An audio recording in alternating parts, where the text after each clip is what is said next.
So I like to make this video just as a initial impression of this little coffee maker. It's called The Scoop.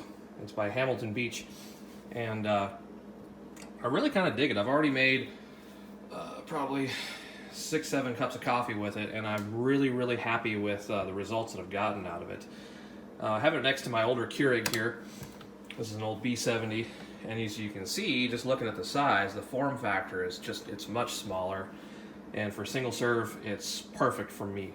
So what makes this the Scoop is it has this little scoop here, and it has one line there on the stainless steel that you can see, and then the top of the stainless steel is the large cup. So, and the way it works is real simple. You have this little top that lifts off here, and you scoop, or just put your coffee into that, and then close it down. And it closes down with authority. I like that. And then you pour your water into a little reservoir up here, and I don't know how well you can see. Yeah, it's got an 8-ounce line and a max line. And the max line is for 14 ounces, and the 8 ounces is for 8 ounces, and it actually does 8 ounces. The problem I have with this Keurig is you set it to the 8-ounce one, and it doesn't quite give you 8 ounces. So when you try to do 2 cups to do 16 ounces, it really kind of just gives you 14 ounces. So I figured, okay, we'll do this. So it has this, the Scoop, which has it's a little bit wet because I just used it. It has the primary filter in it, which is a pretty fine mesh. It's not the finest mesh, so you wouldn't want to use like super like espresso coffee grounds in here. And then you have a secondary filter, which has a little bit finer mesh, and that does not feel metal. It feels more like just plastic mesh. And then it has a filter well, which is removable. So this is what allows it just to have one stream coming out and not make a big huge mess on the countertop. So I'll put this back in here like this. And then another feature this has, so this does 2 sizes. It'll do 8 ounces or 14 ounces. So if you're gonna do 14 ounces, you just put your travel mug right here. If you want to do just 8 ounces, you can actually pull this little thing out and just tuck it in like that. And then you have a nice little rest to put your cup on. So, okay. And then as far as simplicity goes, it has 2 buttons, regular and bold. And on regular, it's just a regular drip style coffee. So if you're gonna just make some, first wave type coffee, you would just use the regular setting. And I just hit the button there. And as you can see, since I have no water in it, the little light flashes and it doesn't do anything. So it will not brew if there's no water in it. And then of course it has the bold setting. And the bold setting makes it work a little slower. So it slowly pours the water over the coffee. I think it lets it bloom in there a little bit, and then it continues on. So it takes a little longer to brew a cup of bold coffee, but I guarantee you it's worth it. So this is my favorite coffee, Black Rifle Coffee Company. It's that's my go-to here. So I'm gonna go ahead and make I'm gonna make a cup, and we'll see how it goes. All right, so here we are. And real quick, before I get into this process, I just wanted to kind of show a couple of different methods I use with my Keurig to make ground coffee. So Keurigs are nice when you're using K-cups or you're just doing single serving type of things like an 8-ounce or a 10-ounce cup or something like that. But when you want to do a 14 to 16-ounce travel mug, it gets to the point where the advantages of the Keurig are lost when you're not using K-cups, because you end up doing just as much, if not more work, than if you have something like this. Now I've already loaded my little scoop thing here with my favorite. Well, this isn't my favorite, but it's really close to one of my favorites. This is the Black Rifle's Coffee or Die blend. So what I'll do is I'll go ahead and open the top here, and I'm gonna pour in the water up to the max fill line. So I'm gonna do this here.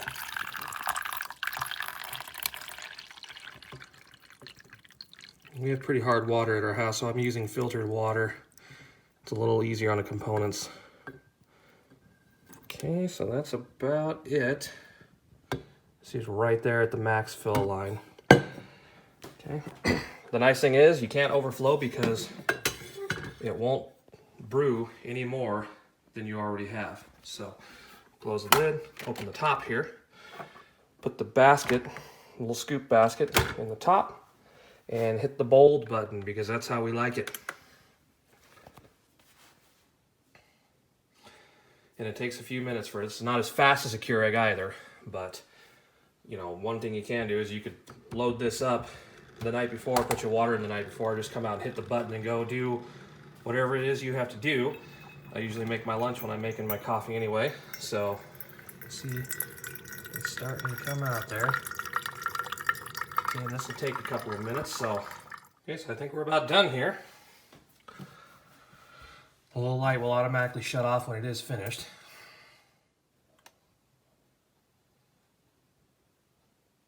Okay, the light's off. Let's see what we ended up with. I filled that pretty close to the top, so about, this is a 16-ounce container. Put 14 ounces in there, so that's good. So let's see what it's like.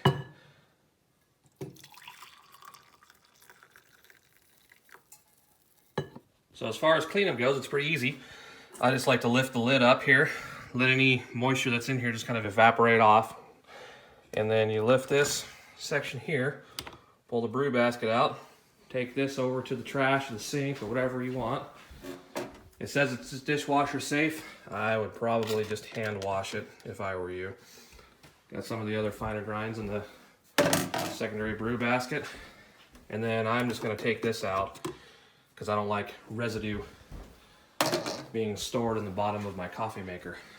And so you put it down, just kind of slide it to the back here, wipe off the little drips off the front, and put it back together, and you're done. So my final thoughts on this little coffee maker, on this initial impression, I like it.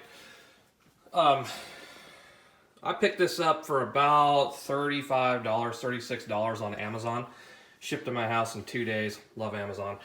Anyways, in a world of super technology, gizmos and gadgets and things that do 100 different things like the Ninja or whatever, it's nice to see something that just is, it's a simple coffee maker for a simple guy who just wants black coffee. I don't need whipped lattes and crap like that.